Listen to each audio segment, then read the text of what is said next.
I am Zahida Shaikh from Vallabhashrams, MGM Amin and V.N. Safni School. My topic is Bohr's model of an atom, class 9.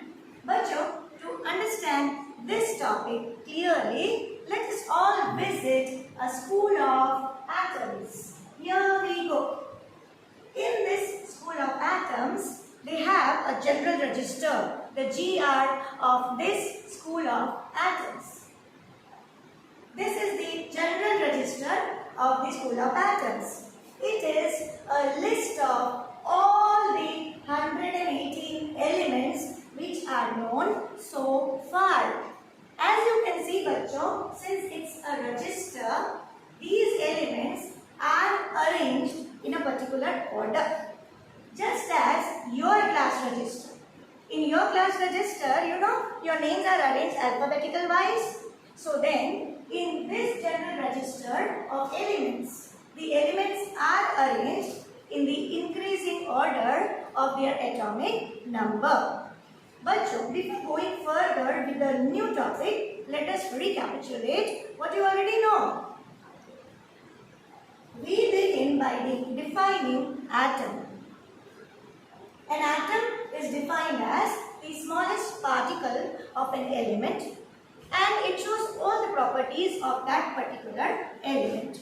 Also, bachcho, you already know the constituents of an atom. An atom is made up of protons, electrons and neutrons.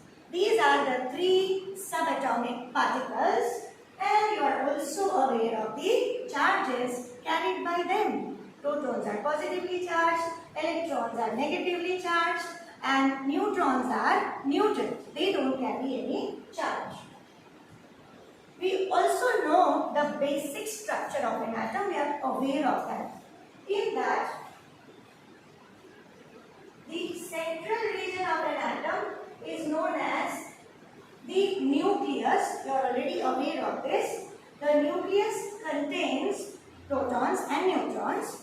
And you are also aware of that the electrons keep revolving around the nucleus as proved by Rutherford's model of an atom. Now we are going one step further to understand whether do the electrons revolve in a single orbit, are they distributed around the nucleus in various orbits. That's what we have to understand now through Bohr's model of an atom.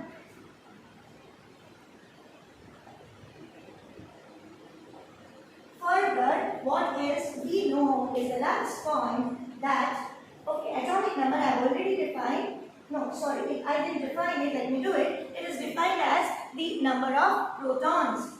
Whatever the number of protons an atom has, that becomes its atomic number.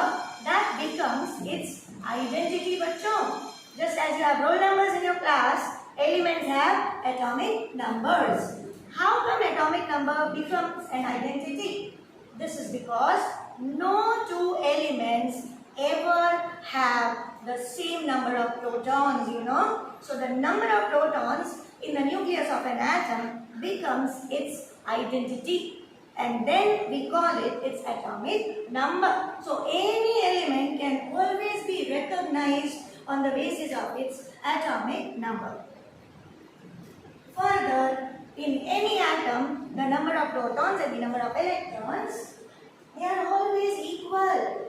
This makes the atom overall neutral, even if it contains positive and negative particles. Chalo, for going further now, let us visit a basic classroom of this school of atoms.